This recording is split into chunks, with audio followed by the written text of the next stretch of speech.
et bienvenue à tous dans cette nouvelle série de vidéos consacrée à la formation complète sur AutoCAD. Ici l'ingénieur Steven Donjo pour vous accompagner tout au long de cette formation. La dernière fois, nous avons vu la commande raccord et chanfrein. Aujourd'hui, nous allons voir la commande réseau. Nous allons voir les différents types de réseaux, à quoi sert chaque réseau, et nous allons faire quelques exemples. L'outil réseau, par définition, il permet de créer des copies d'objets organisés et espacés régulièrement en un motif appelé réseau. Il existe trois types de réseaux. Nous avons le réseau rectangulaire, nous avons les réseaux le long d'une trajectoire et nous avons les réseaux polaires. Nous allons commencer par les réseaux rectangulaires. C'est quoi le réseau rectangulaire? À quoi sert le réseau rectangulaire? Le réseau rectangulaire, il permet de répartir les copies d'un objet source sélectionné selon une combinaison d'une ligne, de colonnes et de niveaux. Donc, en d'autres termes, le réseau rectangulaire ici permet de répartir les copies d'un objet source sélectionné selon une combinaison de lignes, de colonnes et de niveaux. Nous allons voir ce que c'est. Par exemple, nous cliquons sur le réseau rectangulaire. Nous allons prendre cet objet. Lorsque nous allons cliquer sur cet objet, on demande de faire le choix des objets. Nous allons cliquer sur cet objet. Lorsque nous cliquons sur cet objet, nous faisons entrer. Lorsque nous faisons entrer, vous voyez que cette commande a réparti l'objet suivant en copiant la source de notre objet sélectionné, en combinant, en donnant les lignes. Les lignes, c'est ceci. Nous avons ces lignes-ci là. Le nombre de lignes, c'est 3 lignes. Nous avons 4 colonnes. Et les niveaux, nous avons un niveau. Nous allons voir comment voir les niveaux. Nous avons un niveau ici. Maintenant, lorsque nous avons créé le réseau de notre table que nous venons de mettre sur pied, nous allons regarder les paramètres de ce réseau rectangulaire. Comme paramètre du réseau rectangulaire, nous avons 4 colonnes. Si nous mettons ici 8 colonnes, nous appuyons sur Entrée. Vous voyez, ça met automatiquement le nombre de colonnes. Ici, ce sont les espacements qu'il y a entre les colonnes. Ici, c'est 3,18. Si nous mettons par exemple 4,5 comme espacement, on met Entrée. Vous voyez que elle se met automatiquement à jour. Maintenant, nous avons fini par exemple ici avec ici là, ce sont le nombre de colonnes 1, 2, 3, 4, 5, 6, 7, 8. Nous avons 8 colonnes. L'espacement de 4,5. Nous avons 4,5, 4,5, 4,5, 4,5, 4,5, 4,5, 4,5. Si nous prenons ici par exemple, si nous prenons ici par exemple la calculatrice par exemple, nous faisons 4,5, fois 8 par exemple. Si nous faisons 4,5 fois, nous prenons calculatrice, j'ai confondu, 4,5 fois 7, nous avons cet espacement. Ça nous fait 31,5, c'est cette valeur là qui est ici. Donc l'espacement total c'est 31,5. Donc nous avons 8 colonnes ici. Nous avons espacé, chaque colonne est espacée de 4,5. Donc là, l'espacement total de ces 8 colonnes donne 31,5. Maintenant nous avons les lignes ici là. Ces lignes là nous avons 3. Nous pouvons mettre ici 5. Nous avons 5 lignes. Vous voyez comment elle met directement à jour ce nombre de lignes. Ici, nous pouvons prendre par exemple l'espacement de 2. Nous mettons entre. Voyons, elle met ça automatiquement à jour. Ici, maintenant, le nombre de niveaux, nous avons un niveau. Nous pouvons mettre ici 5 niveaux. Nous mettons entre. Vous n'allez pas le voir parce que nous sommes en plan. Si nous voulons voir, nous venons ici dans Orbite et nous soulevons comme ceci. Nous constatons que nous avons nos 5 niveaux. 1, 2, 3, 4, 5. Vous constatez cela avec moi. Donc, voilà un peu comment fonctionne l'outil réseau. Voilà un peu comment fonctionne l'outil réseau réseau rectangulaire. Nous revenons dans nos bases. Maintenant, nous allons voir ce que c'est que le réseau le long d'une trajectoire. Le réseau, à quoi sert le réseau le long d'une trajectoire? Le réseau le long d'une trajectoire, il permet de repartir équitablement les copies des objets sélectionnés le long d'une trajectoire. Et il est à préciser que la trajectoire ici peut être une ligne, une polyligne, une spline, un arc, un cercle ou une ellipse. Donc ça c'est juste une précision. Donc en d'autres termes ici, on nous fait comprendre que le réseau le long d'une trajectoire permet de repartir équitablement les copies des objets sélectionnés aux sources le long d'une trajectoire. Par exemple, imaginons que nous voulons faire un jardin tout au long d'une route. Par exemple, tout au long d'une route, nous voulons faire un jardin. Il nous faut avoir la trajectoire de cette route. Par exemple, je vais prendre ici l'onglet.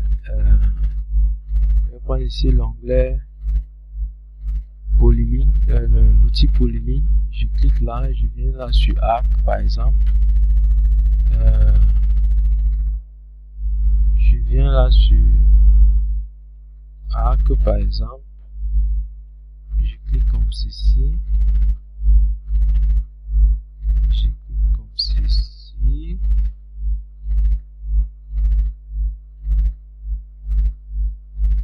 Bon, je vais mettre le chapeau, on va s'arrêter là parce qu'il est assez long. Voilà notre objet ici. Je vais essayer un peu d'augmenter son échelle. Par exemple, je mets son échelle de 5. Je mets entrée. Je vais essayer d'augmenter son échelle.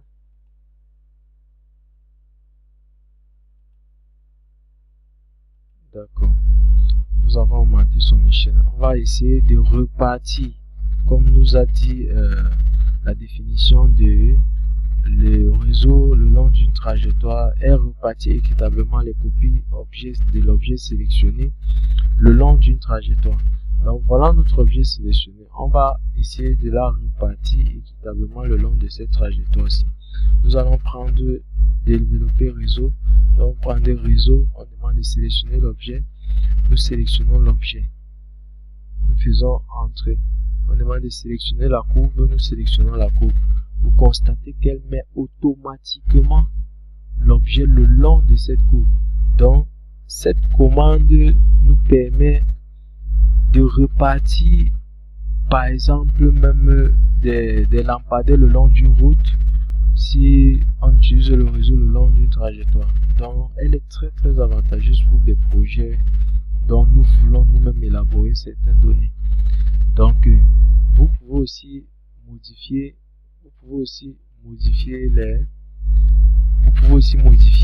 les paramètres comme nous l'avons fait précédemment. Nous avons là le nombre d'éléments, c'est 10. L'espacement ici c'est 20. Si on donne ici l'espacement par exemple de 15, vous allez voir que ça va augmenter le nombre d'éléments. Vous aurez cela, le nombre d'éléments est à 13. Si je viens là, je peux activer le nombre d'éléments et je mets par exemple ça à 50 par exemple. Vous allez voir que ça va aussi jouer sur le nombre d'espacements. Si je mets par exemple ça par exemple à 15 par exemple, bon, on me fait comprendre qu'on ne peut pas aller au-delà parce que la grosseur de cela, par exemple, si je mets 5 par exemple, vous voyez, si je mets 5 avec l'espacement de 15, ça va être, si je mets 5 avec l'espacement de 20 par exemple, si je mets 5 avec l'espacement, donc chacun modifie ça à sa guise. Par exemple, ici, je mets l'espacement par exemple de 5. Vous voyez, avec le nombre d'éléments 5. Maintenant, ici, je peux déverrouiller ici. Là, vous voyez que lorsque vous déverrouillez ici, il va espacer les éléments en fonction de l'espacement que vous avez. Il va donner le nombre d'éléments en fonction de l'espacement que vous avez ici. Mais lorsque vous déverrouillez ici, là, il va vous donner l'élément que vous avez demandé. Si je mets peut-être ici là 10, il va donner 10. Mais le 10 là sera en fonction de l'espacement que j'ai donné 5. Donc ils seront regroupés quelque part. Donc je peux mettre là peut-être 50 par exemple. Vous voyez que il va regrouper ces 50 là. Il va regrouper les espacements de 50 entre eux et ça va te donner 10 éléments comme nous avons mis. Donc ici là je peux mettre comme ça, je peux garder ça comme ça. Le nombre de lignes par exemple ici, je peux faire 6 lignes par exemple. Vous voyez, 6 lignes. Je fais CTRL Z. Vous voyez un peu. Le nombre de lignes, je fais 6 lignes. 1, 2, 3, 4, 5, 6. Bon, ici, il a un peu essayé de... Ici, là, par exemple, si je viens, je clique là. Le nombre de lignes, si je prends 2 lignes, vous voyez, voilà nos 2 lignes. Vous voyez un peu. Si je prends 3 lignes, voilà nos 3 lignes. Donc, c'est un peu ça. Les modifications, on le fait avec la commande ici là. Lorsque nous sélectionnons, nous pouvons faire les modifications que nous voulons par rapport à ce que nous voulons. Donc nous allons passer maintenant ici à la commande réseau polaire. Comment utiliser le réseau polaire et à quoi sert un réseau polaire? Je mets peut-être cette commande là ici. Maintenant je prends par exemple un cercle là, je mets là par exemple comme ceci, oui, voilà par exemple mon cercle. Donc lorsque j'ai pris ce cercle, j'augmente un peu l'échelle de cette chaise, voilà. Lorsque j'ai augmenté cette échelle, je peux tirer ça comme ceci. Je peux encore tirer comme ceci. D'accord. Maintenant, on va utiliser le réseau polaire. C'est quoi? À quoi sert le réseau polaire?